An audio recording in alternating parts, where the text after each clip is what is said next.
Jam berapa Kang kira-kira mulai Kang? Kalau udah ready semua, atau mau nunggu atau gimana? Kalau lebih efisiensinya mulai aja Kang. Nanti yang tinggal Oh, bisa dari record. oke, kalau begitu bisa on kamera dulu semua biar memastikan saya nggak ngomong sama screen ya kan? Yuk, dihidupkan kameranya. Mungkin ini sekalian SS aja ya. Ya. Oh, buat diambil dulu absennya ya. Oke, Iya Kang. silahkan.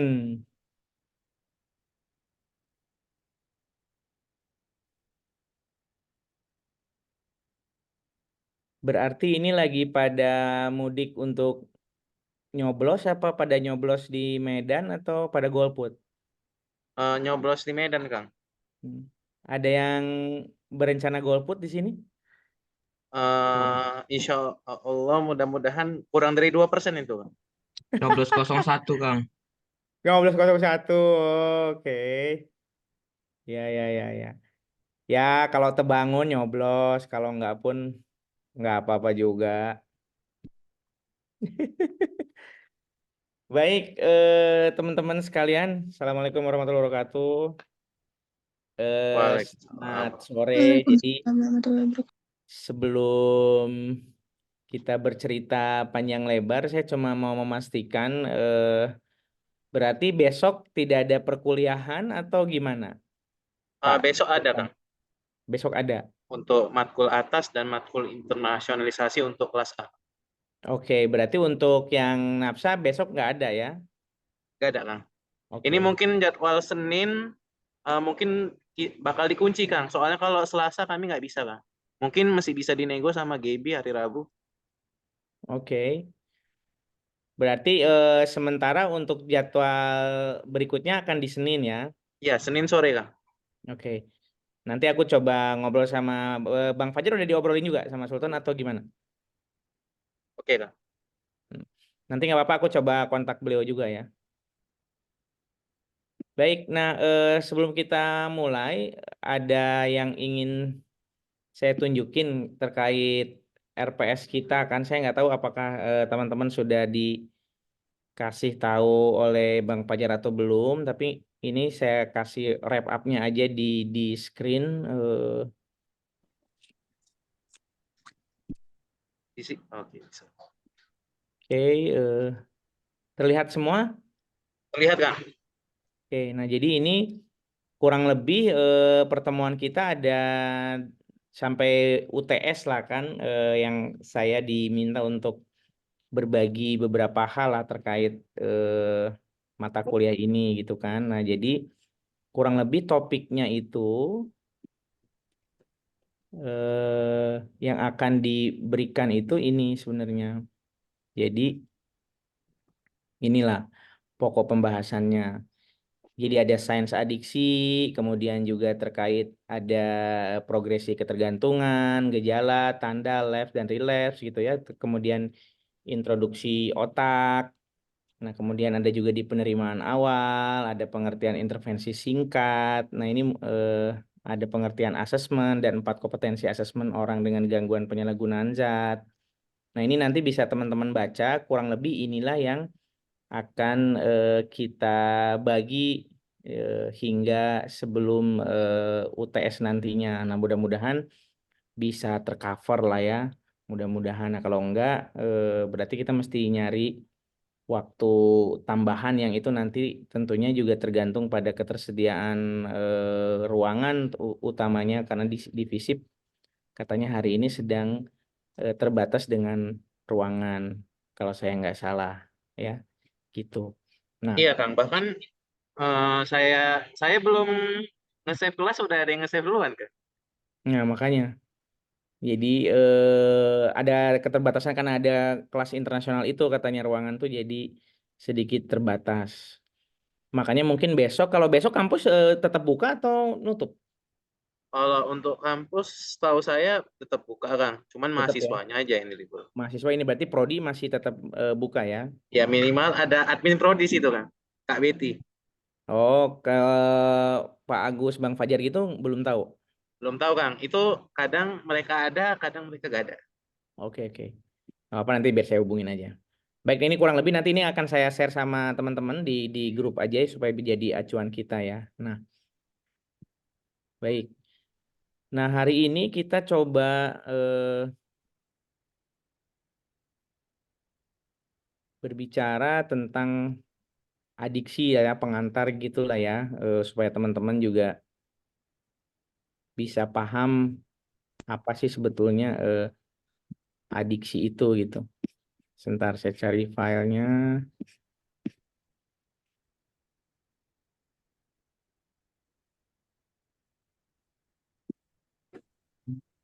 Waduh.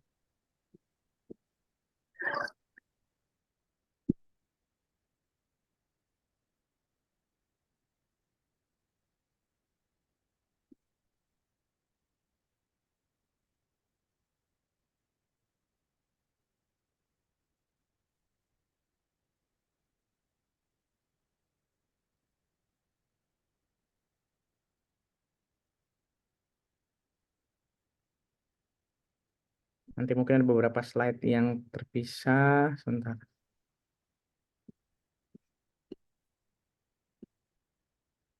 Kelihat? Bisa lihat semua screen ini? Bisa, Kang. Oke. Baik. Nah, ini kita akan berbicara tentang pengetahuan dasar dari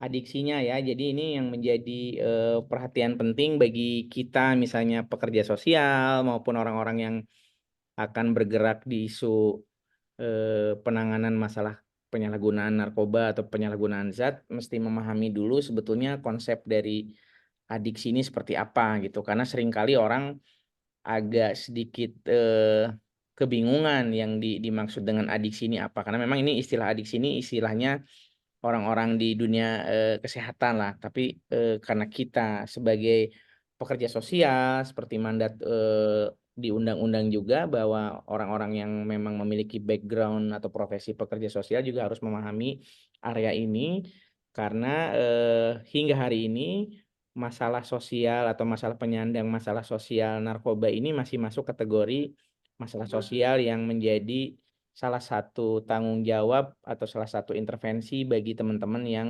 menempuh pendidikan ya di kesejahteraan sosial atau nantinya akan menjadi pekerja sosial. Nah, kalau kita ngomongin masalah adiksi, tentunya kita sekarang berbicara tentang yang namanya zat psikoaktif ya. Karena adiksi itu sebetulnya banyak. Hari ini yang teman-teman tahu selain narkoba ada adiksi apa aja?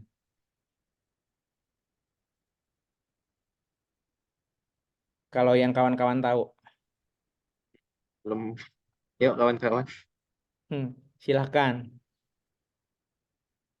Jangan pas Sultan aja yang lain. Bu Yolanda Oktari, silahkan. Film porno bang. Kang. Porno, oke. Rokok, oke. Judi, Pak. Judi. Judi, yes, oke. Apalagi tuh? Ada game ya, juga. Alkohol, Kang. Ya, alkohol. Nah, jadi yang akan kita bicarakan di pertemuan hari ini, kemudian di beberapa waktu ke depan, kita konsentrasinya akan di tentang narkoba gitu ya. Nah, apa itu zat psikoaktif atau narkoba? Yaitu ini sebetulnya kalau dilihat dari sisi definisi yang dikeluarkan oleh NIDA ya, sebuah organisasi yang memang bergerak di isu narkoba di Amerika. Jadi zat psikoaktif itu adalah narkoba atau obat yang memang mempengaruhi sistem saraf pusat pada badan dan merubah bagaimana orang berperilaku dan melihat apa yang berlaku di sekeliling mereka. Nah, ini yang dimaksud dengan zat psikoaktif atau narkoba ini. Pertanyaannya akhirnya jadi gini, apakah misalnya semua obat itu masuk kategori zat psikoaktif atau tidak? Nah, ini yang kadang orang sedikit bingung di sini. Tidak semua obat-obatan masuk kategori zat psikoaktif sebetulnya. Contoh misalnya apa? Kayak Panadol. Nah, Panadol ada yang tahu Panadol kan? Tahu. Nah, obat apa tuh? Pusing kepala kan? Ya, pusing kepala atau meriang-meriang itu ya, sakit gigi orang minum Panadol. Nah, tapi selepas obat itu diminum, tidak ada yang ajaib-ajaib lah gitu istilahnya di sistem saraf pusat kita. Kita masih bisa beraktivitas, kemudian rasa sakit kepalanya juga berkurang, kemudian pada saat kita tidak mengkonsumsi obat tersebut, tidak ada masalah di dalam tubuh kita gitu. Nah, tetapi kita coba geser sedikit ke jenis zat psikoaktif. Salah satunya adalah yang memang tersedia dalam produk tembakau gitu ya, di mana nikotin ada di situ yaitu rokok. Kita lihat perbedaan antara pengguna Panadol tadi dengan si rokok ini misalnya salah satu contohnya. Ini mohon maaf ya ke teman-teman yang masih bergelut dengan dunia tembakaunya, bukan berarti saya usil mengganggu ininya teman-teman enggak, tapi ini untuk memahami kenapa rokok itu akhirnya bisa disebut zat psikoaktif atau narkoba ini. Nah, pertama kita gini. Dulu sebelum ada kebiasaan habis makan kemudian kita merokok, tidak ada yang salah sebetulnya dengan apa namanya sistem saraf pusat kita, perilaku kita ya, kemudian apa yang berlaku di sekeliling kita. Benar nggak tuh? Dulu nih ke teman-teman yang memang udah mengkonsumsi tembakau, habis makan dulu sebetulnya biasa-biasa aja gitu. Tidak ada ngerasain asem lah, kemudian panik lah kalau rokoknya nggak ada, kemudian kecarian gitu ya, sampai bela-belain puntung pun dibakar kembali misalnya kalau lagi pas betul-betul nggak ada duit itu atau santing dengan temen kadang ya. Nah, kira-kira kenapa itu bisa terjadi? Begitu kita habis makan ngerokok, tiba-tiba begitu habis makan kita nggak nemu rokok. Apa yang terjadi biasanya? Rokok Kang, kalau saya biasa aja Kang. Biasa kamu perokok? Enggak. Oke, nggak ada masalah kan? Sekarang siapa di sini yang merokok? Silakan. Kalau misalnya habis makan, kemudian rokoknya nggak ada, apa yang terjadi tuh? Rido, kamu ngerokok nggak Rido? Novitiasis. Mulutnya asam, Kang. Mulutnya asem. Rokok bang, rokok. Mm-mm. Apa yang kamu rasain tuh kalau habis makan terus tiba-tiba rokoknya nggak ada, Rido? Asam bang. Asem ya. Ada rasa panik nggak begitu rokoknya nggak ada selain asem? Enggak sih bang. Enggak sampai Belum. gitu. Nggak sampai kayak gitu. Berarti masih bisa kamu tahan. Bisa bang. Sampai berapa jam kamu tahan habis makan nggak ngerokok? Tergantung tempat sih bang. Nah, tergantung tempat. Artinya sebetulnya kalau barangnya itu tersedia, pasti kamu akan memilih untuk mengambil rokok setelah makan ya. Iya kang.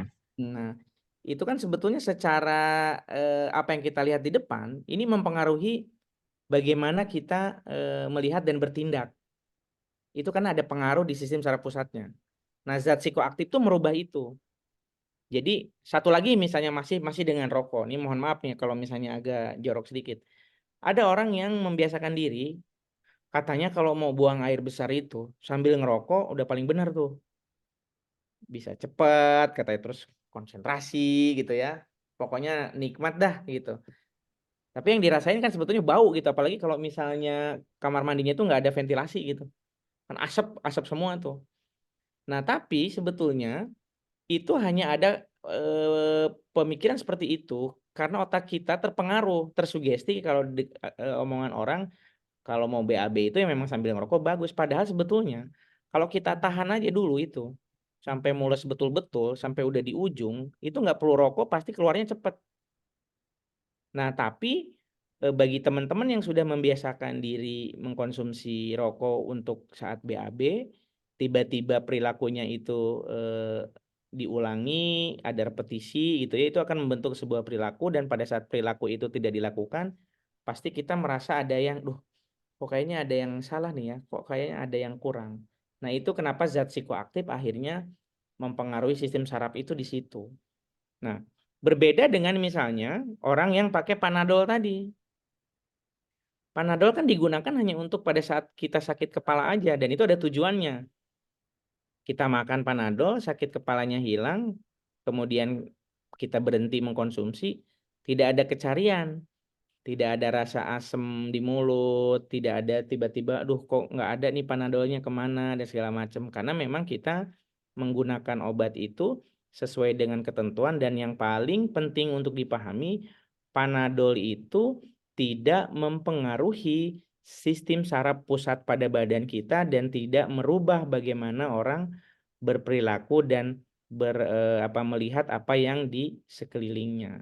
Nah, itu bedanya di situ ya. Nah,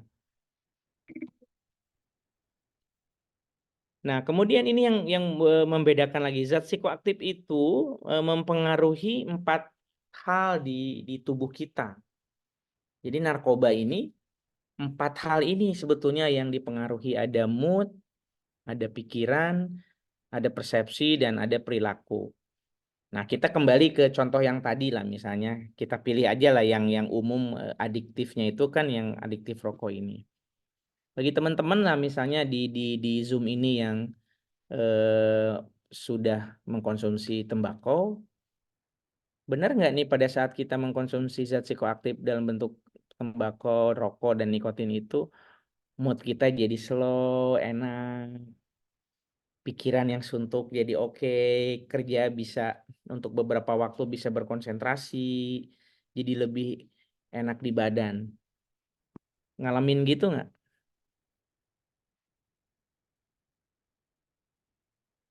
Atau pernah nggak misalnya nengokin orang di luar sana gitu ya, aduh pening kali nih nggak bisa konsentrasi, terus dia ngerokok, dia ngerasain rileks, tenang gitu nggak tuh? Pernah ngeliat kayak gitu nggak? Nah, Bang. Pernah ya? Pernah, Bang. Nah, atau ada yang pernah ngalamin nggak situasi di mana pas begitu kita lagi bete gitu, lagi bad mood, kemudian kita tahu rokok itu bisa mengendalikan ini, mempengaruhi ini, terus kita ambil gitulah, sebatang, kita bakar, dan semuanya feeling, segala persepsi, pikiran, mood kita langsung tiba-tiba kayak switch gitu, berubah jadi lebih enjoy lagi. Ada yang pernah ngalamin gitu? Nah, Bang. Nah, itu karena ada pengaruh ini gitu ya, zat psikoaktif. Nah, jadi makanya kenapa hari ini banyak juga orang-orang yang memilih zat-zat psikoaktif tertentu dan mereka pergunakan itu untuk satu mempengaruhi moodnya. Kenapa? Supaya dia happy. Bisa ketawa-ketiwi, bisa nongki-nongki, bisa dengerin musik dia ajeb-ajeb gitu ya. Dia menikmati itu.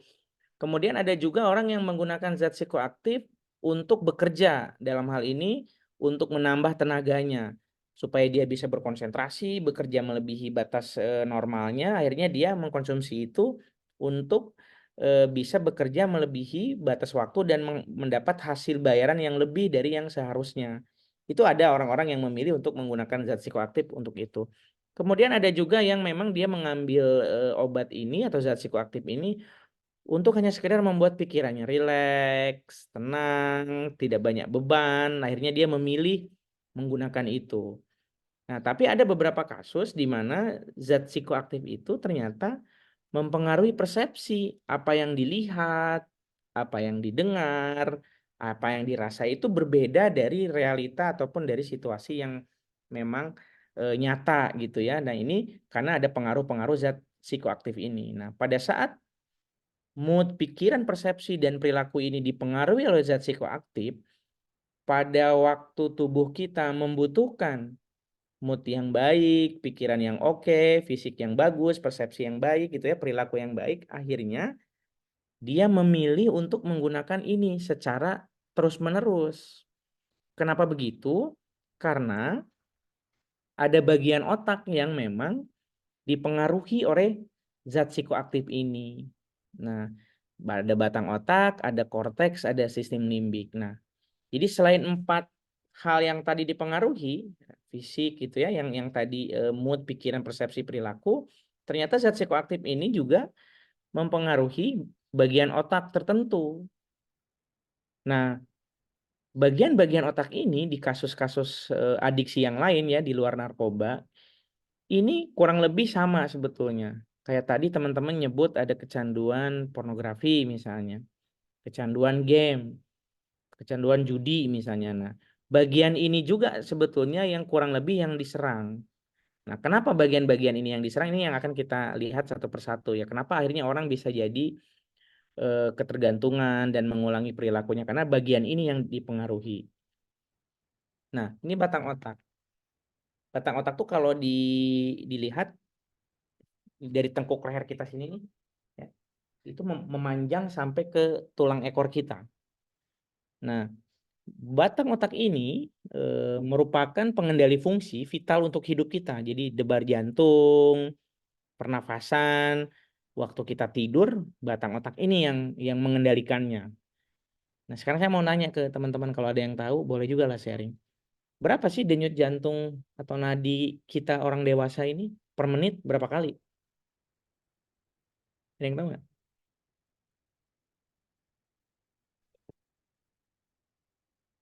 Ayo, bilang aja, nggak apa-apa, nggak akan kena hukuman juga. Berapa Satu kira-kira? Berapa? 1 menit itu Kang 60 Kang. 60 kali. Normal. Ya, berdenyut ya, 60 kali. Iya. Kurang. Kalau 60 nanti kamu gini-gini nih. 60 sampai 100, Kang. Oke, 60 sampai 100. Ya, untuk beberapa kasus ada yang memang tensinya tinggi. Jadi normalnya itu, umumnya lah ya, bukan normalnya, denyut orang dewasa seperti teman-teman sekalian ini 90 kali per menit. Makanya kenapa kita bisa duduk dengan anteng di depan monitor. Nggak lasa. Nggak mondar-mandir atau nggak ngantuk-ngantuk gitu. Nah, kalau udah mulai ngantuk berarti batang otaknya udah mulai memperlambat denyut jantungnya. Nah, makanya kenapa untuk narkoba-narkoba tertentu, misalnya yang kategori stimulan ya, nanti kita akan belajar, itu akan memacu denyut jantung itu akan yang harusnya 90 jadi 120. Deg deg deg deg deg deg deg, sehingga darah itu dari bilik kanan jantung kita ke bilik kiri kemudian dipacu ke otak tuh akan lebih cepat. Makanya orang yang pakai stimulan pasti ekspresi yang khas itu adalah matanya melotot. Ini gini. Kayak orang mau nerekam, kayak orang mau ngunyah. Karena kenapa? Batang otaknya dipengaruhi. Nah, salah satu contoh yang paling identik dengan kita misalnya kopi lah. Siapa di sini misalnya teman-teman yang tidak biasa minum kopi murni gitu, hitam tanpa gula, tiba-tiba suatu hari disuguhin kopi tanpa gula, kopi hitam. Tiba-tiba ngerasain, duh, kok denyut jantungku kok kayaknya cepet banget ya. Terus tiba-tiba keluar keringat jagung, kalau kata orang Medan, keringat dingin segala macam. Pernah ada yang ngerasain gitu nggak? Atau semua pada peminum kopi di sini? Pernah Kang, pernah. Nah, Ada ya, ada yang pernah ngalamin pada saat kita nggak biasa minum kopi, tiba-tiba minum kopi, jantung deg deg deg deg deg deg. Nah itu sebetulnya si kafein yang ada di kopi itu mempengaruhi batang otak ini. Makanya kenapa kalau jantungnya berdetak lebih kencang itu akan pasti akan memicu tingkat kesadaran lebih waspada. Makanya ada istilah paranoid tuh kalau kita pernah dengar, itu karena batang otak yang diganggu. Jam tidur yang berubah misalnya contoh pada para pengguna sabu-sabu lah yang hari ini sedang marak di masyarakat kita. Itu kan waktu tidurnya tidak teratur. Denyut jantungnya kenceng. Nah, ini karena ada batang otak yang terganggu. Nah, bagi kita, teman-teman sekalian, hati-hati kalau misalnya bercanda dengan kawan, jangan pukul bagian belakang ini. Sampai ke punggung, sampai ke tulang ekor tuh hati-hati. Jangan sekali-sekali bercanda di area itu. Atau misalnya orang mau duduk, ditarik tuh kursinya sampai terpental tulang ekornya. Itu akan mengganggu fungsi jantung, fungsi nafas, dan waktu tidur. Makanya kenapa ada orang yang suka nggak bisa ngomong dia. Pas begitu tulang ekornya kejeduk atau nafasnya terganggu, jantungnya lebih kenceng. Nah itu kalau kita bercanda di area itu, cuman dua kemungkinannya kalau bercandanya keterlaluan. Kalau nggak mati, dia pasti pingsan. Atau kalau hidup, dia akan mengalami kecacatan dan gangguan. Contohnya siapa? Kasus si Mario Dandi, teman-teman ngikutin? Ngikuti Kang. Anak-anak Dirjen David Pajak itu. Orojora. Nah, itu kan si korbannya ini kan dipijak di bagian kepalanya, batang-batangnya yang memang cedera itu. Kita lihat waktu itu dia pernah mengalami koma ya, berminggu-minggu.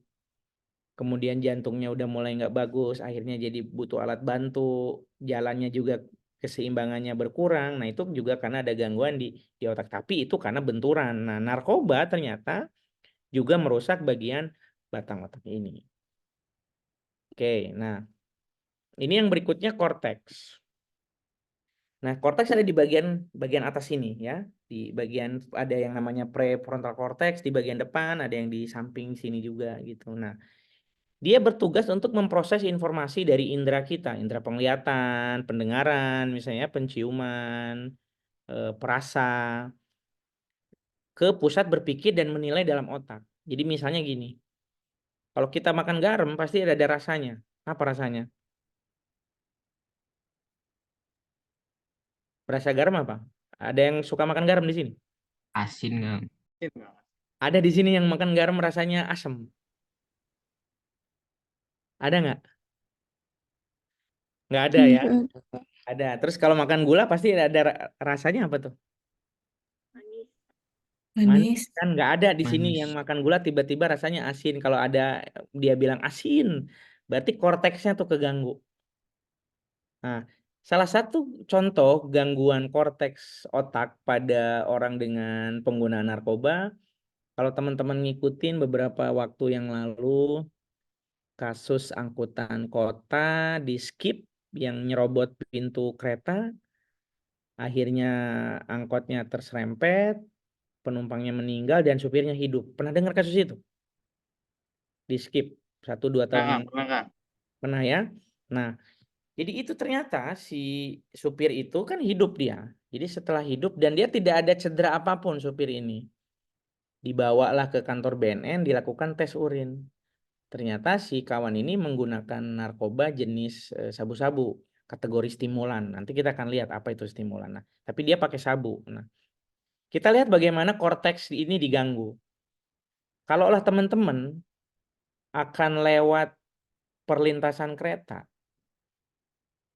kalau misalnya ada kereta lewat, apa tanda-tandanya biasanya? Palang, Kang, palang bunyi atau sirine gitu. Sirine kan, sirine dulu bunyi. Neng nong, neng nong, neng nong.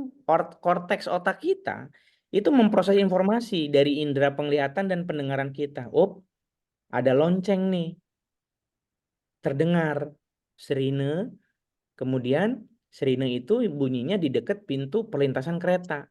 Korteks akan memproses informasi. Artinya apa kalau ada sirine itu? Kereta mau lewat, Kang. Kereta mau lewat.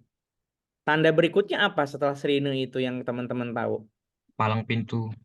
Palang palang kereta.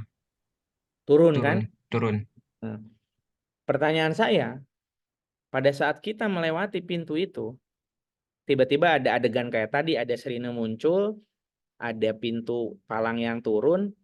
Kawan-kawan kalau lewat jalan itu akan nginjak gas apa nginjak rem kalau bawa mobil? Injak rem, Kang. Kenapa? Karena kan kereta mau lewat. Itu korteks kita yang tidak terganggu sama zat psikoaktif itu. Tapi kita tengok apa yang terjadi pada supir angkot itu. Sedang ngantri, neng nong, neng nong. Korteks tidak memberi informasi bahwa ada sirine bunyi. Supir angkot itu ngambil ke kanan, keluar dari jalur antrian. Udah tahu ada palang pintu mau nutup. Kita sepakat sama-sama kalau ada pintu perlintasan tutup, itu artinya akan ada kereta api lewat. Yang terjadi harusnya kita ngerem. Tapi yang dilakukan oleh supir itu adalah dia gas sekencang-kencangnya itu angkot untuk nyerobot pintu kereta itu dan akhirnya kecepatan kereta kecepatan mobilnya kalah sama kecepatan kereta yang akhirnya membuat kereta itu tersambar. Nah, jadi itu korteks diganggu. Yang harusnya dengar sirine, ngelihat pintu turun, kita injek rem, yang terjadi dia nginjek gas dengan slow-nya. Nah, pertanyaannya sekarang ke kita yang nggak pakai narkoba ini, lampu lalu lintas di kita ada apa aja warnanya ya? 3, Kang. Apa aja tuh? Merah, hijau, kuning. Nah, ada artinya itu kan? Ada, Kang. Hijau apa tuh hijau?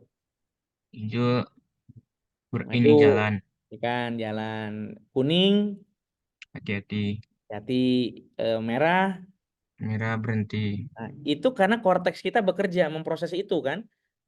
Tanpa ini. Nah, tapi sekarang yang terjadi banyak orang kalau di Medan tuh merah katanya berani, berani karena benar diserobotnya dia.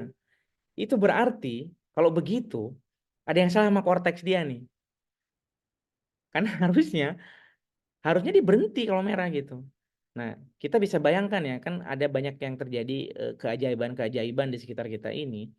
Tanpa narkoba aja dia udah sulit membedakan itu warna lampu lalu lintas. Kadang nyerobot, yang harusnya maju malah jadi diem, bunyiin klakson tidak pada tempatnya. Nah, itu bisa jadi mungkin itu karena ada korteks yang terganggu. Nah, tapi di dalam konteks narkoba, korteks ini memang betul-betul merubah fungsi otak ini yang harusnya memproses informasi tidak bisa dia proses. Dan itu yang terjadi pada kasus yang tadi misalnya.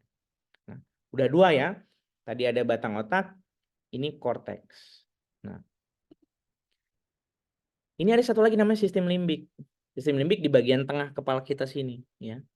Jadi di sistem limbik ini ada namanya sirkuit reward atau sirkuit ganjaran yang tugasnya itu memberikan rangsangan atau ganjaran dalam kehidupan kita itu dalam bentuk kenikmatan dan kesenangan. Apa tuh?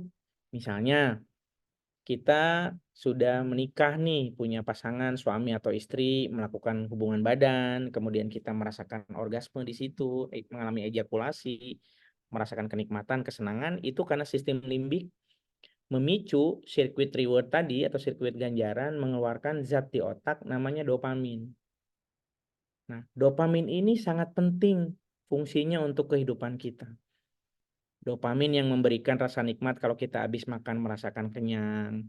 Misalnya kita hobi makan BPK, disediain BPK Tesalonika gratis. Oh, nggak perlu bayar misalnya ya. Enak, kita suka makan mie Aceh atau mie gacoan, bisa ngerasain kenyang, minum jus segala macam nikmat. Itu kan ada sistem limbik. Nah, sistem limbik ini menstimulasi zat dopamin atau zat kimia di dalam otak yang sangat penting untuk tubuh kita. Nah, kenikmatan ini direkam oleh sistem limbik atau oleh otak kita sebagai sebuah hal yang memang membuat kita pleasure gitu, senang. Coba kita bisa bayangkan kalau misalnya sistem limbik ini merekam orang pakai narkoba tiba-tiba gatel seumur umur gitu ya, atau seminggu gatel-gatel. Pasti dia nggak akan mau pakai lagi. Nah, tapi sistem limbik ini memberikan rangsangan. Kayak tadi misalnya, oh begitu pakai sabu, saya bisa bekerja berlebihan nih tenaga. Saya bisa konsentrasi bekerja, saya bisa ini, bisa itu. Itu karena sistem limbik merekam itu. Nah, jadi si sistem limbik ini distimulasi oleh narkoba itu untuk mengeluarkan dopamin melebihi batas normalnya. Jadi dopamin ini adalah hormon atau zat kimia dalam otak yang mempengaruhi suasana hati, mood seseorang. Jadi kekurangan atau kelebihan hormon ini bisa menyebabkan gangguan kesehatan. Contohnya apa misalnya? Kita tengok misalnya tiba-tiba teman-teman cengar-cengir sendiri di kelas. Orang lagi serius tiba-tiba hehehe ketawa sendiri. Nah, ketawa itu kan bisa diasumsikan sebagai dopamin yang keluar karena kalau hari yang indah, dopamin itu keluar sebanyak 100 nanogram per desiliter, ini ukuran di darah kita. Jadi ada 100 nanogram dopamin di dalam 1 desiliter darah kita. Pasti kita akan tersenyum karena ada yang lucu, ada yang menyenangkan. Begitupun sebaliknya kalau misalnya harinya buruk, kita pasti diem kau. Awak lagi nggak sur nih hari ini. Nah, merengut aja. Itu berarti dopamin lagi keluar cuma 40 di darah kita. 40 nanogram.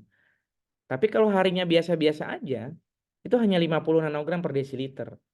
Tanpa narkoba, sebetulnya kita bisa memproduksi 100 dopamin ya, nanogram per desiliter dengan cara melakukan hobi yang kita suka. Misalnya teman-teman punya hobi apa? Kalau hobinya dikerjain kira-kira seneng nggak? Happy kan? Atau misalnya punya kesenangan mengoleksi sesuatu barang, terus tiba-tiba saya kasih barang yang Anda suka itu. Seneng nggak tuh?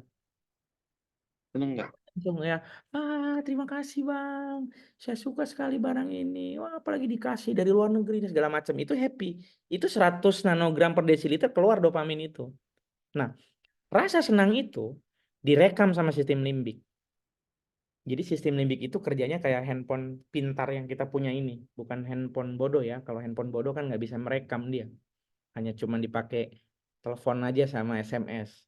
Nah, kalau handphone pintar, begitu teman-teman melihat sesuatu hal yang indah, cekrek, foto, rekam, video, terus kita selfie gitu ya untuk mengabadikan keindahan dan kesenangan itu. Dan itu tinggal di dalam memori handphone kita. Nah, ini masalahnya.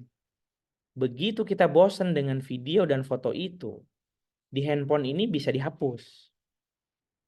Nah, ya kan? Hapuslah penuh memori atau simpan dulu di mana supaya kita bisa pakai lagi. Nah, problemnya otak itu tidak bisa menghapus secara otomatis hal-hal yang menyenangkan itu. Jadi tidak mungkin kita menghapus kenangan-kenangan manis itu seperti halnya kita memperlakukan foto pada handphone. Artinya apa? Artinya kita kan mesti bunuh orang itu baru untuk menghilangkan memorinya, kan nggak mungkin. Karena hukuman kita. Nah, masalahnya di sini, narkoba itu bisa memicu dopamin itu keluar 500 sampai 1100-an lebih kali lipat dopamin di kepala kita. Jadi otak kita tuh dibanjiri sama rasa senang, sehingga rekaman yang ada di sini bukan sesuatu hal yang sedih. Rekaman yang ada di sini adalah rekaman yang memang menyenangkan. Nah, pertanyaan saya ke Anda semua, kalaulah kita memiliki rasa kesenangan atau kita lagi happy, mau berhenti apa mau lanjut? Lanjut, Kang. Ya, kenapa lanjut? Karena kan happy. Karena happy. Karena ada sesuatu hal yang menyenangkan. Nah, jadi rekaman menyenangkan itu akhirnya direkam sama si sistem limbik yang tadi tuh. Direkam. Oh, pakai sabu, cekrek. Wah, awak bisa kerja. Mendodos sawit. Sampai berkintal-kintal. Sampai kebun sebelah juga didodos akhirnya. Atau tiba-tiba barang yang bukan milik kita dipinjam dan nggak dikembalikan. Itu sampai dorongannya itu sampai seperti itu gitu. Jadi berlebihan akhirnya rasa senangnya karena si dopamin dipicu untuk diproduksi tidak dengan cara yang normal. Nah, jadi sebetulnya dopamin tuh bisa muncul kalau kita punya hobi, teman-teman mengerjakan apa, dia keluar dan itu akan diproduksi secara alami gitu. Nah, masalahnya dengan narkoba ini, saya ambil contohnya sabu, si sabu itu menutup sel saraf kita. Jadi sel saraf kita tuh kayak kunci sama gembok cara kerjanya. Dimasukin kuncinya, nanti disampaikan pesannya, contohnya misalnya si otak nyuruh, hei makan, pasti kalau otak ini udah nyuruh makan, gerakannya itu adalah kita akan ngambil makanan kemudian kita arahkan ke mulut. Nggak ada kan kita ngambil makanan lapar tiba-tiba diarahinnya tuh habis makanan ke telinga gini, kan nggak ada tuh. Sekalipun misalnya kita tiba-tiba mati lampu kan nggak ada yang salah ya, ngambil makanan tiba-tiba ke hidung, nggak ada tuh. Iya kan? Sekalipun kita mati lampu, otak kita tuh bisa ngarahin kita ambil makanan, masuknya ke mulut, nggak kemana-mana dia. Nah, kalau udah mulai ngambilnya dari tangan tiba-tiba larinya kemana-mana, berarti ada yang salah tuh di otaknya. Ada yang keliru berarti cara kerjanya. Nah, narkoba itu mengganggu itu.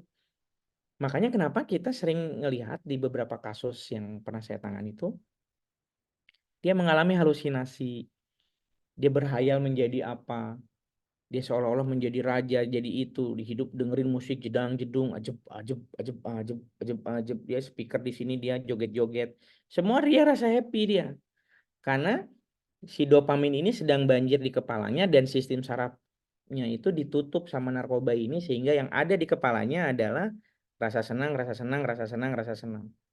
Nah, sayangnya rasa senang itu distimulasi oleh narkoba, tidak alamiah seperti halnya teman-teman melakukan hobinya. Nah, pada saat itu sudah tertutup, dalam 12 jam setelah dia menggunakan, dosisnya itu akan mulai berkurang. Tiba-tiba dia ngerasa kayak orang pau kalau kata orang Medan. badannya nggak enak, bengong-bengong. Loh kok di sini ya? Ngapain awak ya? Bingung-bingung. Kembali ke setelan pabrik. Nah, akhirnya sering kita Sakau bang. ya. Nah, itulah yang disebut ini. Namanya itu aksi primal atau metode bertahan hidup. Jadi kalau misalnya dopaminnya rendah, di kepala kita yang biasanya senang-senang tiba-tiba turun dopaminnya, otak itu akan nagih, woi, mana ini? Kok belum dimasukkan barangnya? Kalau kita analogikan penggunaan narkoba ini kayak kita makan, nah ini yang teman-teman perlu pahami. Adiksi itu ada pola. Misalnya nih, kita sarapan bisa rata-rata jam berapa? Taruhlah jam 7 misalnya ya. Nah, anggaplah sarapan itu adalah kita pakai narkoba. Jam 7 makan pagi, jam 12 makan siang, jam 6 sore makan malam. Taruhlah seperti itu polanya. Pola penggunaan narkobanya ini. Jam 7 pagi saya pakai. Enak tuh dopamin keluar kan. Kerja, oke, ngajar di FISIP misalnya, ngasih mata kuliah ini, oke. Tiba-tiba jam 12 udah mulai lesu. Pakai lagi, kerja lagi gitu ya. Nah, kalau kebiasaan itu dibikin polanya seperti itu, begitu kita harus makan atau harus pakai narkoba di jam 7 pagi, tiba-tiba makanannya nggak ada, biasanya apa yang kita rasain? Teman-teman biasa sarapan jam 7, tiba-tiba jam 7 harusnya sarapan, nggak ada makanan tuh. Gelisah Kang, gelisah. Geli-geli basah gitu, maksudnya gelisah. Kecarian makanan kan, keringet mulai kan, oyong. Nah itu kalau di dalam bahasa penggunaan narkoba namanya craving atau nagih. Nyari dia. Mana nih? Jam 7 pagi nih. Kok belum dimasukin boy? Mana nih? Udah jam 7 ini loh. Nah, keinginan atau ketagihan itu akan memunculkan namanya mode bertahan hidup. Nanti itulah orang yang akan kecarian dia nyari. Uang saya kok ada apa enggak? Nanti ditengok ATM, mama kok belum kirim-kirim, misalnya ditengok, udah mulai panik. Tiba-tiba memang nggak ada lah kiriman itu, ditengoknya lah mulai ke kamar kos sebelah itu. Apa yang bisa dikokang kira-kira? Atau siapa yang bisa ditandu, dipinjemin. Itu yang akan dia memunculkan bertahan hidup. Nah, pada saat mode bertahan hidup ini tidak bisa dia kendalikan, orang-orang yang ketergantungan narkoba karena dopaminnya berkurang itu akan mendorong yang namanya aksi primal. Apa itu aksi primal? Aksi primal ini adalah tindakan yang dilakukan oleh seseorang yang memang mengkonsumsi narkoba untuk memenuhi dosis dopaminnya. Jadi apapun akan dia lakukan. Misalnya dia nggak punya uang, dia akan lakukan tindakan kriminal. Ya, dia akan nipu, dia akan ngolah, kalau kata orang Medan bilang nipu-nipu, ngerampok misalnya. Itu demi mendorong si dopamin yang tadinya rendah harus mencapai standar yang memang diharapkan oleh otak kita. Nah, pada saat itu sudah terjadi, barulah orang tersadar, oh alah, ternyata awak udah adiksi atau ketergantungan narkoba. Itu. Oke, Boleh nanya Kang. boleh sampai sini ada yang bertanya dulu silahkan. Jadi kan kalau kita candu narkoba nih kan Kang. Hmm. Jadi kan dopamin itu kan jadi tinggi gitu Kang. Habis itu kalau kita nggak konsumsi narkoba kan dopamin kita jadi rendah. Hmm. Eh, Tadi aksi prima tadi yang bisa menimbulkan dia nggak bisa dapet itu bisa meningkat apa membuat kriminal gitu. Hmm. Apakah dopamin rendah ini mengangkat ini Kang apa namanya adrenalin adrenalin Ya, sebetulnya gimana bukan tuh Kang prosesnya ya, Kang? dia bukan berdampak secara alamiah. Adrenalin itu terdorong karena ada kebutuhan. Nah, sebetulnya kalau tidak ada kebutuhan itu, adrenalin itu tidak akan muncul secara yang seperti Rido bilang tadi gitu ya, nggak seperti itu. Lain soal kalau memang orang ada yang namanya gangguan adrenalin rush gitu, ada orang-orang yang nyandu adrenalinnya itu mesti banyak. Makanya kita sering lihat tuh orang yang manjat gedung misalnya atau loncat dari ketinggian itu ada orang-orang yang mengalami kelebihan adrenalin. Jadi sehingga dia dikategorikan sebagai orang-orang yang adrenalin rush gitu. Hobinya memang ngedorong adrenalin melebihi batas normalnya. Nah, tapi dalam konteks yang ini, dopamin rendah itu bukan mendorong adrenalin sebetulnya, tapi dia memang melakukan itu untuk memenuhi kebutuhannya. Nah, apa kebutuhannya? Yaitu tadi, kalau dalam konteks ini ada narkoba gitu. Jadi kalau misalnya istilahnya I want it now, saya mau juga hari ini, itu harus tersedia dia. Nah, pada saat tidak tersedia, itulah yang akan memunculkan aksi primal tadi. Sama halnya kayak gini, lapar tadi gitu kan. Jam 7 harusnya makan, tapi makanannya itu nggak ada. Kan kita akan mencoba mencari apa nih yang bisa kita makan. Ya kan? Nah, untungnya aja kalau makanan kita masih bisa lah nanduk kawan satu kos, boy. Pinjamlah Indomie kok dulu lah. Atau pinjamlah telur dulu, atau Pak Dul lah dulu. Atau duduk nanti di kantin visip misalnya, Amanda tolong bayarin ya dulu, nanti ku ganti. Masih bisa begitu kalau dengan makanan. Karena kan legal gitu barangnya. Nah, kalau dengan narkoba, kenapa dopamin itu bisa mendorong orang melakukan aksi primal itu? Bukan karena ada dorongan adrenalin sebetulnya, karena memang ada kebutuhan yang harus segera dia penuhi. Karena kalau tidak dia penuhi akan memunculkan dampak pada badannya, pada psikologinya, pada fisiknya, pada emosinya. Makanya tindakan primal itu dilakukan untuk supaya dopaminnya stabil dengan cara mengkonsumsi narkoba tadi. Gitu. Silakan, ada lagi. Konsumsi narkoba itu juga meningkatkan hormon adrenalin nggak, Kang? Dopamin sebetulnya yang lebih didorong. Kalau yang lain muncul tapi tidak se-ekstrim dopamin, karena memang seperti yang tadi di awal kita lihat, zat psikoaktif itu memberi rangsangan berlebih kepada otak kita. Nah, sama halnya dengan judi yang hari ini juga jadi masalah. Cuma bedanya mungkin judi istilahnya masih dalam kategori dalam tanda kutip legal gitu. Jadi orang tidak merasa bahwa judi itu adalah hal yang membahayakan. Tapi sebetulnya gangguan judi sama gangguan narkoba kalau sudah di taraf kecanduan atau adiksi akan sama dampaknya. Kebutuhan uangnya akan tinggi, gangguan perilakunya muncul gitu ya. Kemudian juga dia melakukan aksi primal. Sampai hari ini kan kita bisa lihat gitu di banyak tempat menjamur pinjol-pinjol, pinjem uang siapa tapi nggak dibayar karena untuk judi. Nah, jadi sebetulnya yang didorong berlebih oleh zat psikoaktif itu adalah dopamin.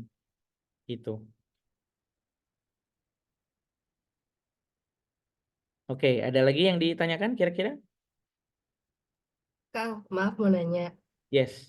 Buat contoh yang Panadol tadi, Hmm. sebelumnya kan saya juga pernah dapat obat resep dokter gitu yang heroinnya tinggi dalamnya. Yang setahu saya itu heroin itu kan masuk ke dalam golongan satu narkoba ya yang potensinya tinggi buat kecanduan. Mm-mm. Dan waktu make itu memang belum ada 5 menit tuh langsung tidur, langsung lep tidur, terus bangun-bangun langsung seger gitu kan. Kayak ya lupa lah, hilang gitu. Mm-mm. Mm-mm. Dan itu kan heroin itu kan tinggi. Dan di obat itu kenapa nggak bikin kecanduan gitu loh. Itu sih, Kang. Oke, pertanyaannya menarik banget. Nah, jadi gini. Oke, sebelum sini. Jadi pertanyaan tadi nanti akan terjawab juga di beberapa slide ke depan, tapi kurang lebih gini. Narkoba itu di kategori yang satu tadi, golongan satu, itu memang ada yang digunakan di dunia medis. Tapi ini mohon maaf nih ya, waktu Nesya kemarin menggunakan heroin itu lagi sakit apa? Kalau boleh tahu nih. Sakit gigi, Dok. Sakit gigi, Kang. Sakit gigi kan? Itu kan tujuannya untuk membius kita supaya kita bisa dicabut atau dioperasi dan kita tertidur. Nah, jadi dosis yang digunakannya itu memang ada ketentuannya dan disesuaikan dengan daya tahan tubuh kita. Tujuannya apa? Tujuannya supaya Anda bisa tertidur dan operasi cabut giginya itu bisa dilakukan. Karena kebayang nggak kalau misalnya mau dioperasi dipakainya sabu. Sabu kan stimulan, lasa dia. Begitu dokternya bawa pisau dia udah paranoid. Mau apa nih dok? Langsung pasang dia ngajakin berantem. Makanya disuntikinnya adalah heroin gitu. Supaya apa? Supaya denyut jantungnya tadi tuh, batang otaknya memperlambat denyut jantungnya hingga akhirnya Anda tertidur dan operasi bisa dilakukan. Nah, karena semua penggunaan obatnya itu diatur dan disesuaikan dengan tubuh kita, tentunya tidak akan ada efek samping dan tidak akan menimbulkan ketergantungan atau kecanduan atau adiksi ini. Yang menimbulkan kecanduan dan atau adiksi ini adalah Anda tidak sakit gigi, tiba-tiba Anda pakai heroin, dan dosisnya Anda yang ngatur. Otomatis kan berubah semua fungsi otak kita, karena memang kita pakainya random gitu ya, asal. Wah, nggak sakit gigi, orang sehat-sehat mau pergi ke kampus pakai heroinnya, teler lah pasti. Karena nggak ada kepentingannya gitu. Jadi kenapa Anda bisa kondisinya tidak ketergantungan? Obat itu digunakan sesuai ketentuannya dan dosisnya menyesuaikan kebutuhan medis untuk tindakan gigi tadi. Gitu dia. Tapi waktu itu saya dapatnya tablet gitu kan, Kang. Jadi Mm. kalau misalkan emang udah keluar, langsung nyari-nyari gitu, Kang. Jadi kayak kadang mikir, ini tergantungan nggak sih gitu. Nah itu gejala putus asa. Nah makanya kenapa kalau orang-orang habis operasi atau ada mengalami tindakan medis yang biusnya berat, biasanya itu ada fase stabilisasi dulu tuh, nggak langsung dilepas gitu aja. Dia pasti ada di dalam satu ruangan, mau itu ruangan stabilisasi atau ruangan bangsal, untuk memperhatikan supaya masa toleransi zatnya itu hilang dulu. Nanti itu tuh dimonitor tuh, sama kayak misalnya saya ambil contoh yang lain, misalnya ibu-ibu yang tidak bisa melahirkan secara normal kan disesar tuh. Nah, itu kan morfin tuh yang dipakai gitu. Di anestesi, disuntik di bagian belakang. Itu kan narkoba tuh. Begitu biusnya udah mulai hilang dan misalnya operasinya sudah selesai, kan dia nggak langsung begitu bangun. Dok, kayaknya enak nih, saya mau dibius lagi. Nggak gitu dia. Pasti dia akan ngerasain sakit, bekas belekannya, apanya. Nah, itu kan distabilkan dulu. Nah, mungkin yang tadi nih saya bilang, kok saya jadi kayak mau nyari-nyari. Ada memang beberapa efek obat itu mengakibatkan efek halusinasi. Karena otak kan masih belum stabil. Jadi ada namanya di dalam penggunaan obat itu waktu paruh. Waktu paruh itu adalah waktu yang dibutuhkan oleh satu narkoba tertentu untuk dirasakan biusnya di otak kita sampai beberapa waktu ke depan. Nah, mungkin hari itu kenapa ada gejala atau gelagat seolah-olah kita pengen nyari lagi, narkobanya belum total hilang dari otak kita sehingga kita kayak orang yang teler dan cenderung mau nagih lagi, mau nagih lagi. Nah, pertanyaannya kan sekarang apakah masih gitu apa enggak? Tiba-tiba udah enggak kan? Nah, itu jadi sebetulnya efek yang kemarin dialamin itu adalah efek temporary atau efek sementara yang terjadi akibat efek samping dari, kalau bahasa kerennya tuh, basian dari biusnya itu gitu. Nah, karena digunakan sesuai ketentuan, tidak ada yang sakit di badan. Coba kalau misalnya pakai heroinnya itu atau morfinnya asal, begitu hilang biusnya, itu pasti badan ngerasa mules, perut, ngilu-ngilu, itulah sakau yang orang sering bilang. Dan kalau udah kayak begitu, pasti orang akan nyari supaya apa? Supaya sakaunya hilang, mencretnya hilang, sakit perutnya hilang, ngilunya hilang. Nah, karena dia makainya asal. Nah, tapi dalam konteks Indonesia, karena makainya sesuai ketentuan, tidak ada hasrat craving itu atau ketagihan. Yang ada mungkin hanya teler dan halusinasi. Kok saya jadinya kayak mau lagi, padahal itu bukan. Gitu dia. Makasih, Kang. Sama-sama. Ada lagi yang mau ditanya kira-kira? Guys. Oke, kalau nggak ada kita lanjut lagi ya. Nah jadi karena ada gangguan di otak, kemudian ada perilaku yang berulang, akan memunculkan yang namanya ini, adiksi atau kecanduan atau ketergantungan. Jadi ini sebetulnya adalah penyakit pada otak yang sifatnya kronis dan kambuhan. Jadi sesekali orang kalau misalnya memang yang sudah diterapi atau mengalami rehabilitasi narkoba, ada kemungkinan untuk dia kembali kambuh. Kalau misalnya memang dia tidak bisa menjaga perilaku hidupnya, pertemanannya, lingkungannya. Nah, Apa tandanya ketergantungan ini? Ini tandanya keinginan kuat untuk menggunakan zat secara berulang atau kompulsif. Yang tadi tuh sekali pakai, misalnya yang rokok tadi, habis makan ngerokok, habis makan ngerokok, habis makan merokok, itu terus diulang dan dibentuk polanya. Setelah ada pola itu akan mendorong menjadi sebuah kebiasaan. Nah, sekalipun konsekuensinya bahaya, orang yang sudah adiksi dia nggak akan peduli. Coba kita lihat gitu ya. Tapi ini mohon maaf ya ke teman-teman yang merokok, bukan ini.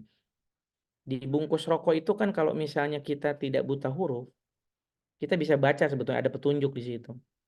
Merokok membunuhmu, membahayakan dan segala macam. Kita bisa baca itu. Nah, tapi kita bisa lihat bagaimana orang yang dengan adiksi ini tidak peduli dengan himbauan-himbauan itu.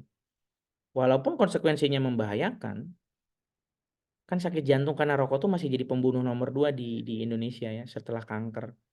Tapi dia nggak ada pedulinya tuh. Atau orang yang bawa sabu-sabu, yang bawa ekstasi, misalnya bawa heroin yang ilegal, udah tahu pasti ada konsekuensi bahaya ditangkap. Tapi orang nggak peduli. Kenapa? Karena memang ada gangguan di otaknya tadi.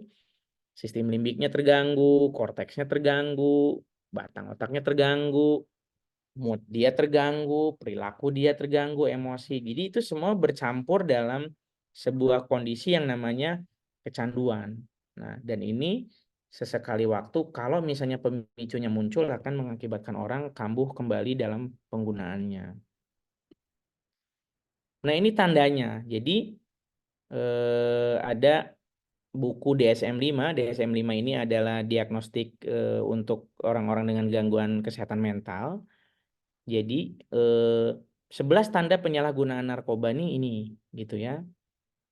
Jadi ada kategorinya, ada yang ringan, ada yang sedang, ada yang parah. Nah, ini ada 11 misalnya, ada jumlah yang digunakan berlebihan, waktu yang berlebihan dihabiskan menggunakan atau memperoleh. Contohnya gimana? Dosis yang tadinya sekali pakai cuma 100.000 misalnya atau 200.000 tiba-tiba jadi 500, jadi 1 juta. Kemudian waktu yang digunakan itu sehari-hari tuh pakai aja terus gitu ya. Nah, kemudian ada keinginan atau dorongan untuk menggunakan, itulah sugesti itu ya. Kemudian dia udah nyoba nih ngurangin, bisa nyobain lah ngurangin dosisnya, tiba-tiba gagal gitu, nggak berhasil. Kemudian ada penggunaan bahaya meskipun adanya bahaya fisik. Contoh misalnya ada beberapa orang yang penggunanya itu sampai disuntik gitu di uratnya. Dan urat yang diambilnya pun bukan hanya di tangan, ada yang juga di paha, ada yang juga di leher, ada yang sampai di kening di sini gitu ya. Ada yang nyuntiknya juga di jari-jari gini, itu banyak gitu. Kemudian menimbulkan masalah kesehatan, hepatitis C, HIV, ataupun misalnya TBC misalnya. Terus melewatkan kewajiban, harusnya nganter anak, anaknya nggak bisa diantar, harusnya bekerja, dia pakai dulu baru bekerja ya. Apalagi untuk beribadah itu ke gereja, ke masjid, ke vihara tidak dilakukan. Kemudian gangguan beraktivitas dan memiliki masalah pribadi. Nah, khusus yang kuning ini ada yang namanya toleransi dan gejala putus zat. Nah, atau sakau yang tadi kita bilang ya. Tidak semua narkoba memunculkan gejala putus zat yang merusak fisik. Contohnya sabu tadi. Orang yang sakau sabu itu tidak merasakan ngilu-ngilu di badan dia, tapi psikologi dan mental dia yang dimakan. Tapi pengguna heroin seperti yang tadi Nesha cerita, yang ilegal tentunya, itu pada saat dia sudah ketergantungan, begitu dia harusnya pakai kemudian dia tidak menggunakan, itu akan merasa kayak orang sakit rematik, ngilu di badan itu. Sampai yang orang yang saking nggak sanggup nahan rasa sakitnya itu keluar, mohon maaf, misalnya ingus, sampai buang-buang air BAB mencret, kemudian kayak orang menggigil. Padahal sebetulnya dia bukan demam karena apa, tapi demam karena tidak sanggup menahan gejala putus zat ini. Nah, jadi kalau dari 11 ini, kalau ada individu yang misalnya tandanya itu hanya 2 sampai 3 dalam 1 tahun terakhir atau 12 bulan terakhir, berarti dia dikategorikan ringan. Dari 11 ini cuma ada 2 misalnya ya, berarti dia kategori penyalahgunaan yang ringan. Tapi kalau misalnya tandanya ini sudah sampai 4 dan 5 tanda ini ada pada seseorang, berarti dia udah masuk kategori sedang penyalahgunaannya, gangguannya.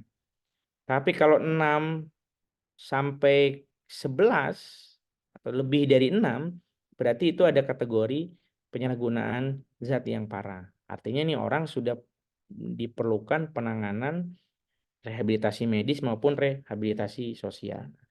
Pertanyaannya sekarang, apakah semua orang akan memiliki ini 11-11-nya? Belum tentu. Orang yang baru pakai sekali sama orang yang udah pakai 3 tahun kan tentunya tingkat ketergantungannya juga berbeda. Nah, jadi makanya kenapa tidak semua orang yang menggunakan narkoba itu harus masuk panti rehabilitasi dan dikurung atau istilahnya rawat inap. Ada juga yang bisa dengan rawat jalan. Makanya kenapa ditentukanlah kriteria ini supaya kita bisa membuat kategorinya ringan kah, sedang kah, atau parah. Ya, baru kita akan menentukan jenis terapi yang dia perlukan itu apa, dan itu yang akan kita pelajari nanti di beberapa pertemuan di depan. Nah, jadi ini 11 tanda dan gejala ini, ya. Nah, sekarang kalau kita memang misalnya mau lihat ke diri kita, katakanlah misalnya teman-teman yang udah mulai mengkonsumsi rokok gitu ya, dilihat aja gitu. Dari 11 ini ada semua nggak atau ada berapa? Kalau ada cuma 2-3 ya berarti masih ringan. Nah, kalau udah ketahuan posisi ini, cepat-cepat kita harusnya segera merubah perilaku. Karena kalau misalnya nanti perilakunya tetap dipertahankan dari yang harusnya ringan, bisa jadi dia masuk kategori sedang ataupun parah malah. Nah, jadi nambah nanti tanda dan gejalanya kalau kita tidak segera melakukan perubahan perilaku, ya. Nah, jadi zat psikoaktif itu memang merubah otak kita ya. Jadi zat kimia itu mengubah fungsinya. Yang tadi itu harusnya dia tidur jam 11 karena pakai sabu malah melek.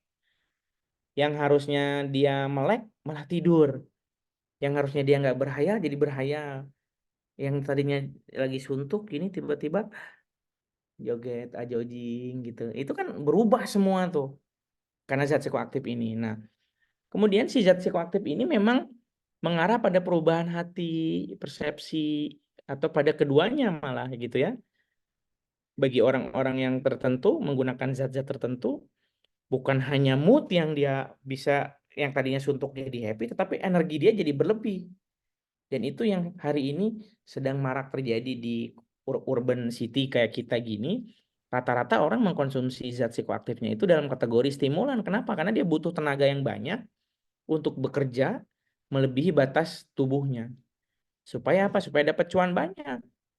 Akhirnya dia menyalahgunakan fungsi ini karena dia mungkin tahu ada beberapa obat tertentu yang bisa memunculkan tenaga yang berlebih dan mood bekerja yang enjoy. Nah, tapi itu hanya rekaman semu karena zat psikoaktif merubah fungsinya.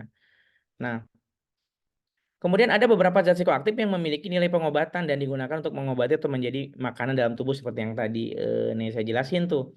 Memang pada dasarnya ada yang digunakan untuk pengobatan. Nah, kalau kita berbicara pengobatan kan artinya harus ada gejala atau sakitnya baru digunakan. Nah, kalau kita yang sehat menggunakan ini, ya berarti kita sudah menyalahgunakan fungsi obat, dan itu yang menjadi masalah sebetulnya ya. Nah, kemudian si narkoba ini juga bisa memperkuat perilaku secara positif. Maksudnya apa?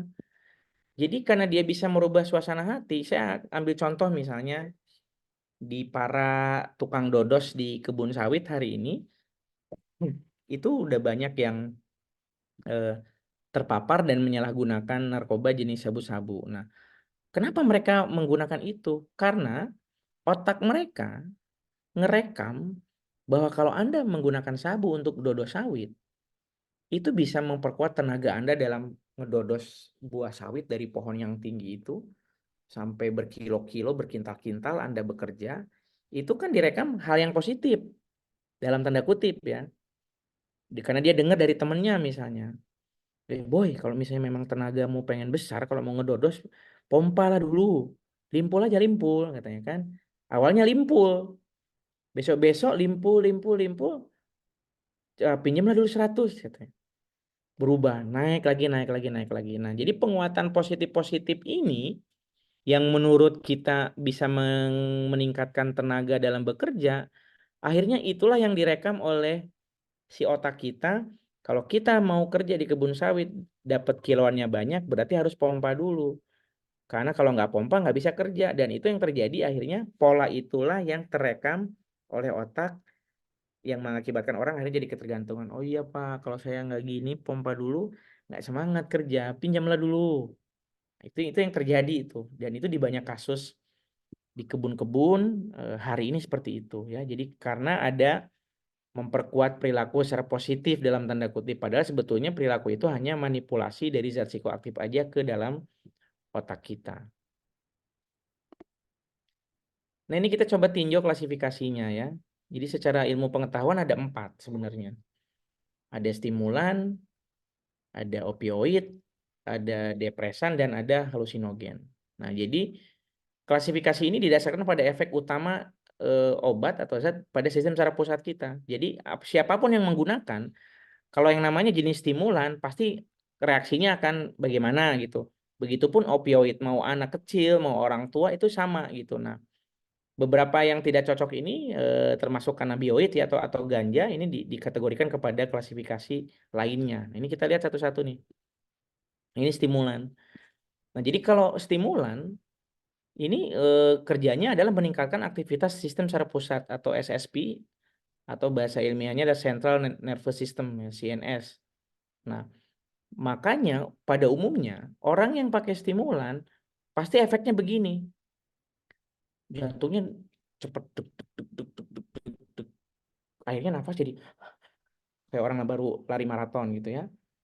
Kemudian beberapa kasus mungkin menawarkan euforia, rasa senang yang berlebihan. Makanya kenapa orang kerjanya jadi berlebih itu karena ini. Kemudian seringkali merubah persepsi, tiba-tiba jangan-jangan gini, curiga gitu bawaannya. Nah, ini contohnya ada di bawah tuh nikotin, kafein, amfetamin, dan metafetamin ya, ini nama ilmiah untuk sabu. Ada kokain di situ dan crack ya, bentuk kokain yang diisep gitu. Nah, jadi kalau kita nemu orang yang pakai sabu, tiba-tiba dia bentuknya begini, lesu. Nah, misalnya kita tanya, apa kok? Sabu. Tapi posisinya gini. Cuman 2 kemungkinannya tuh. Biusnya yang udah mulai hilang atau sabunya yang palsu. Karena harusnya kalau pakai stimulan efeknya begini yang di depan layar kita ini. Nggak ada orang pakai sabu lemas-lemas, nggak mungkin tuh. Kenapa? Karena dia stimulan. Stimulan itu adalah cara kerjanya adalah meningkatkan aktivitas sistem saraf pusat kita. Makanya kalau teman-teman lihat orang-orang yang baru menggunakan sabu, misalnya tadi jam 5 sore, dia baru pakai, nanti dia kan ini rahangnya ketak-ketak melotot kayak orang mau nerekam. Pasti begitu. Kenapa? Karena sistem saraf pusatnya dipacu melebihi batas normal. Gitu. Ini satu. Nah, sekarang opioid. Nah, kalau opioid ini selektif menekan sistem saraf pusat. Kemudian dia ada efek biusnya atau analgesik ini mengurangi rasa sakit dan cenderung menyebabkan tidur. Itu yang dipakai tadi Nesa itu kategorinya ini. Nah, kenapa? Karena memang dia digunakan untuk mengurangi rasa sakit, bius, membuat orang tidur. Nah, efek jangka pendek penggunaan yang paling terlihat dari ini adalah getting high istilahnya. Itu yang tadi saya bilang teler-teler gitu. Itu high itu. Itu efeknya. Ya, heroin, morfin, dan zat lain ini membuat orang lebih rileks, lebih santai. Jadi kalau ada nanti orang bilang dia lagi joget-joget pakai apa? Pakai opioid. Nggak benar tuh. Karena harusnya kalau pakai opioid dia begini. Slow, santai, miring kiri, miring kanan, relax, tidak ada masalah gitu ya, seolah-olah dunia itu melambat kerjanya sampai hanya bisa bikin tidur tadi. Nah, jadi itu dengan opioid ya. Nah, berikutnya ada depresan. Nah, depresan ini sifatnya kurang lebih mirip dengan opioid, cenderung menurunkan detak jantung kita. Tapi dia tidak memberikan efek mengurangi rasa sakit seperti yang tadi nih. Tidak membuat atau namanya tidak mengurangi rasa sakit dia. Dia hanya memperlambat kerja sistem saraf pusat kita, jantung kita diperlambat, pernapasan kita diperlambat, akhirnya membuat kita rileks. Nah, overdosis dari opioid dan depresan ini biasanya jantungnya berhenti. Kenapa berhenti? Karena diperlambat dia. Nah, kalau pakai stimulan, biasanya overdosis yang paling tinggi itu adalah melakukan agitasi atau tindak kekerasan atau jantungnya ataupun uratnya yang jebol gitu ya, karena dipacu melebihi batas maksimal. Nah, ini contohnya ada alkohol atau barbiturate atau obat-obatan yang masuk golongan benzodiazepin ya, obat penenang ya, atau GHB nama-nama ilmiahnya seperti itu. Nah, yang berikutnya ini ada halusinogen. Nah, kalau halusinogen ini membuat pengguna itu mungkin melihat gambar, dengar suara, jadi kayak menghayal gitu ya, tampak nyata. Begitu ngelihat orang kok kayaknya jadi kayak alien, ada monster, ada ini. Padahal sebetulnya tidak terjadi seperti itu. Jadi dia memanipulasi sistem kerja saraf kita. Nah, jadi pengalaman-pengalaman yang terjadi di beberapa kasus yang pernah saya tanganin, ini orang jadi kayak orang sengit nih kalau kata orang Medan. Teriak-teriak, joget-joget, tiba-tiba cerita sendiri gitu ya. Jadi efek yang digambarkan tuh psikosis gitu ya. Jadi gangguan kesehatan mental akhirnya orang-orang yang memang menggunakan zat halusinogen ini ya. Nah, zat-zat yang tidak masuk ke 4 kategori tadi ini masuk ke dalam kategori zat lainnya. Zat lainnya ini maksudnya gimana? Kan kalau halusinogen pasti efeknya itu orang berhayal. Kalau opioid apa tadi efeknya?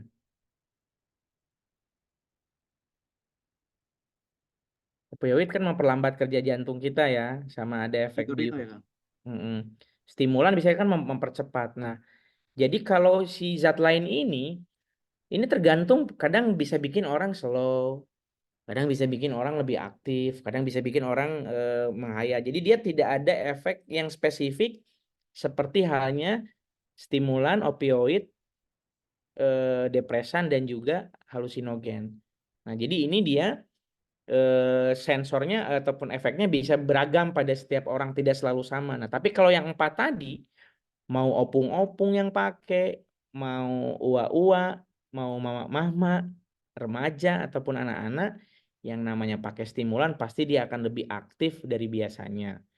Kalau dia pakai opioid dan depresan, pasti akan lebih santai dari biasanya dan bahkan bisa membuat orang tertidur.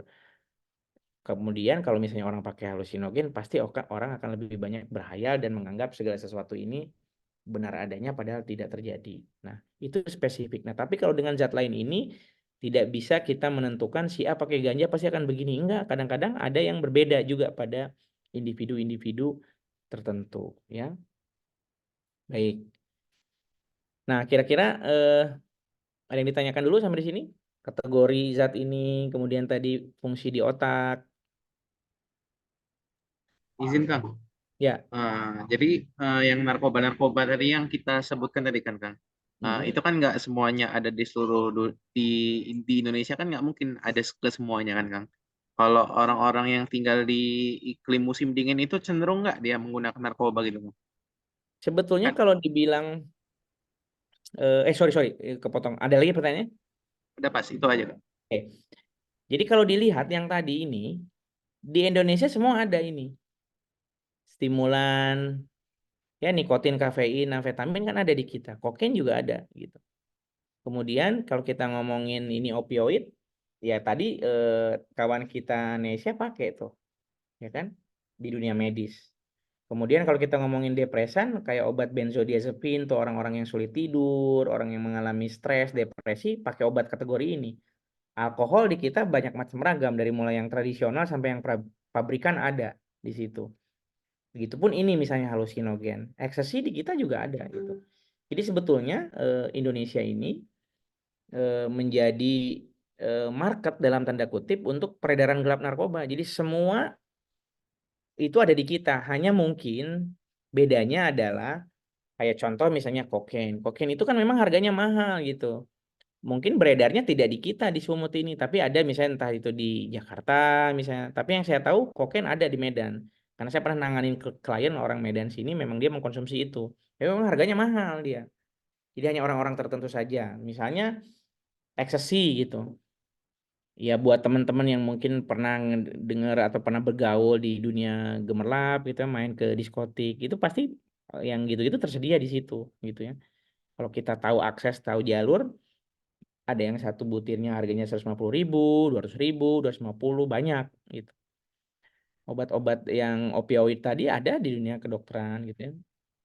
Nah, jadi kalau dibilang di tropis ini cocoknya yang mana, ya tergantung dari bagaimana narkoba yang beredar di situ. Karena yang namanya narkoba ini, yang perlu teman-teman pahami juga ternyata ada yang namanya drugs designer. Jadi tukang desain narkobanya supaya diterima di masyarakat. Nah, makanya kenapa hari ini misalnya banyak sabu yang beredar di Medan ini. Kalau kita jumpanya di tahun 2000-an misalnya ke tahun 2010, itu lebih banyak heroin di kota Medan. Nah, kenapa hari ini juga di Medan malah lebih banyak sabu misalnya? Karena ternyata sabu itu banyak dipergunakan oleh orang-orang yang profesional, pekerja-pekerja, buruh harian. Kenapa? Tadi itu. Karena dia meningkatkan detak jantung, meningkatkan pernafasan, menawarkan rasa euforia, tenaga yang berlebih. Sekarang kita bisa bayangkan misalnya orang kerja di Belawan sana jadi buruh harian lepas yang ngangkut muatan dari kapal ke kontainer. Karena ada yang pakai manual. Karena dia pakai stimulan ini yang kerjanya biasanya harusnya cuma 4-5 jam ada istirahat, ini bisa sampai 7-8 jam dia nggak ada istirahat. Dan nggak makan, hanya sekedar minum ala kadarnya, kerja lagi. Sampai malam lagi nggak tidur-tidur misalnya. Itu karena ada memberikan efek itu. Itu kan karena kalau dia pakai opioid, yang ada dia malah tidur, nggak kerja-kerja.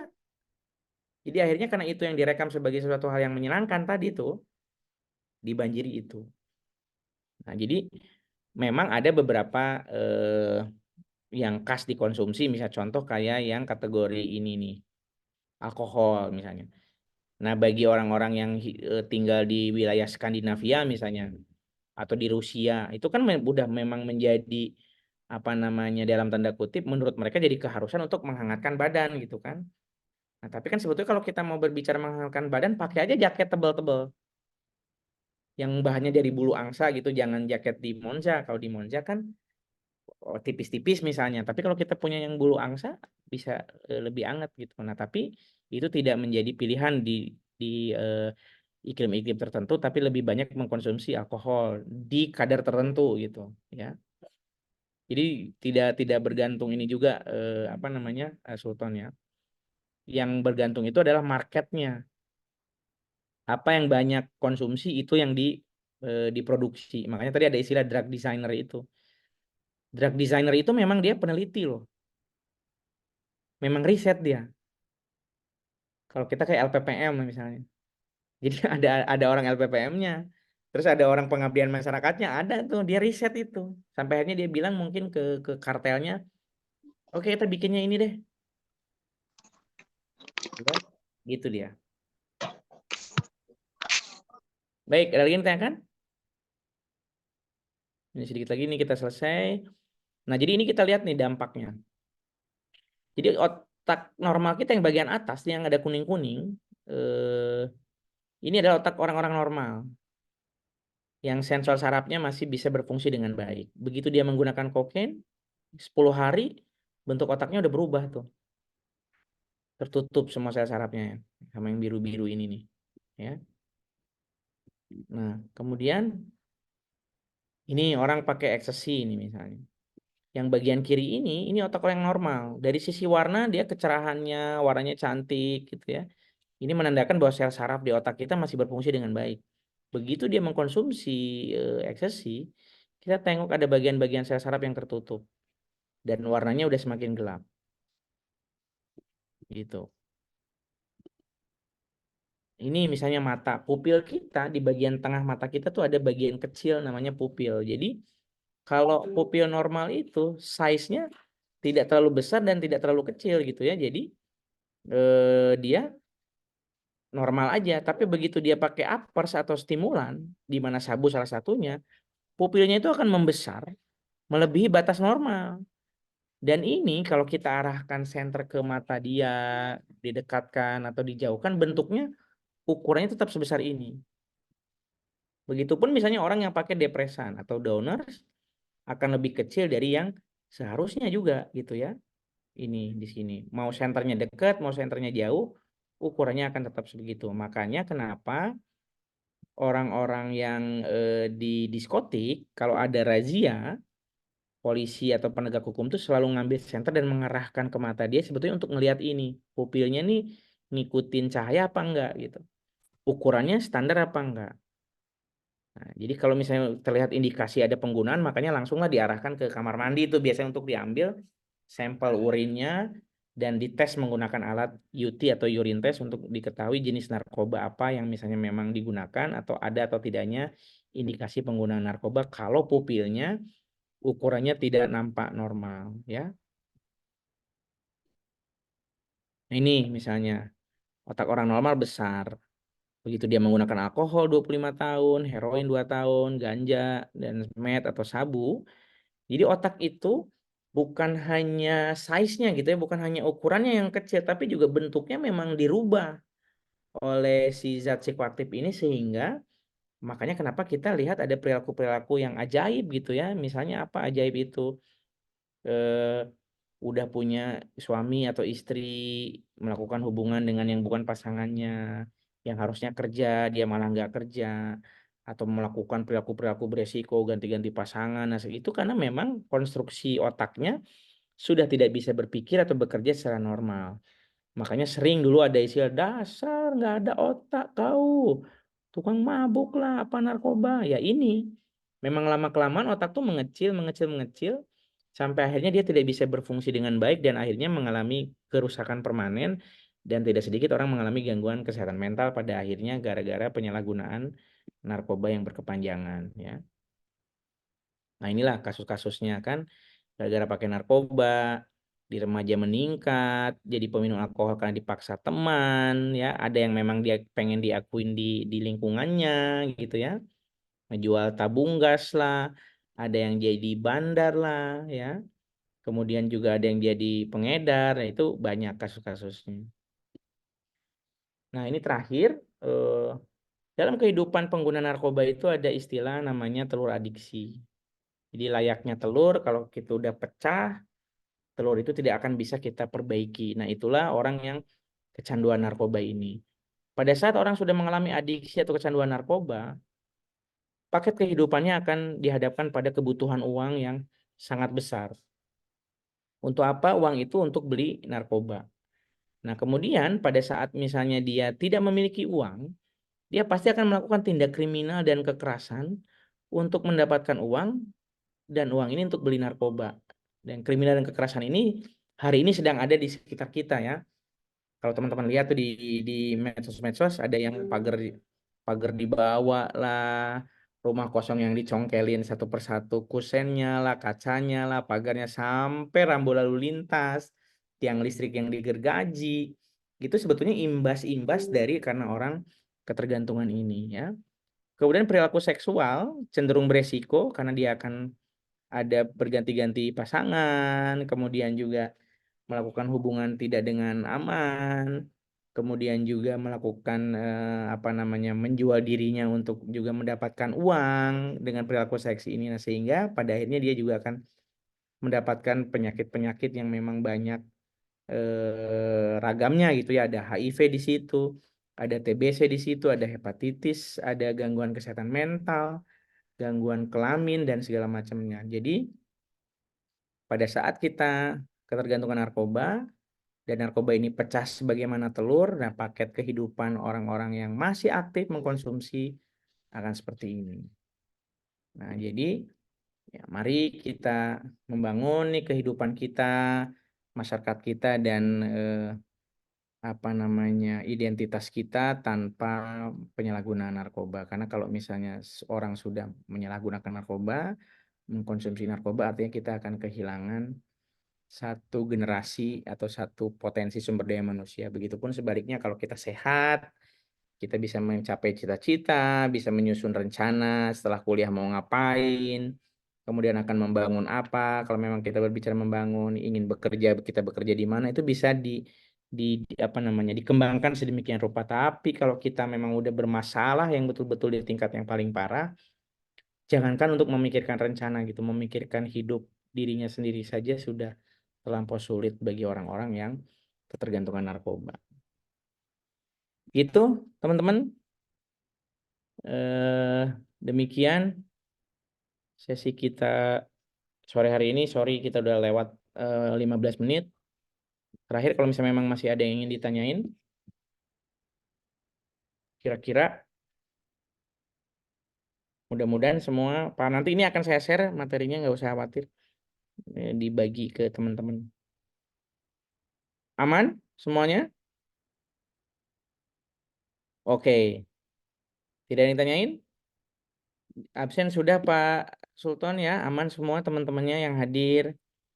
Yang tidak itu silakan kawan-kawan atur aja seperti apa mekanismenya ya. Mudah-mudahan pertemuan sore hari ini bisa memberi gambaran sepintas dulu bahwa ini, karena teman-teman akan nantinya ditempatkan juga praktek di tempat-tempat rehabilitasi penyalahgunaan nafsa, tentunya ini menjadi pengetahuan yang penting untuk kita pahami. Mudah-mudahan ini juga bisa menambah pengetahuan bagi kita semua, teman-teman yang hari ini masih bergelut di pendidikan, tidak terjerumus kepada penyalahgunaan narkoba ya. Baik, kalau tidak ada, terima kasih. Bagi yang muslim ini selamat mempersiapkan diri untuk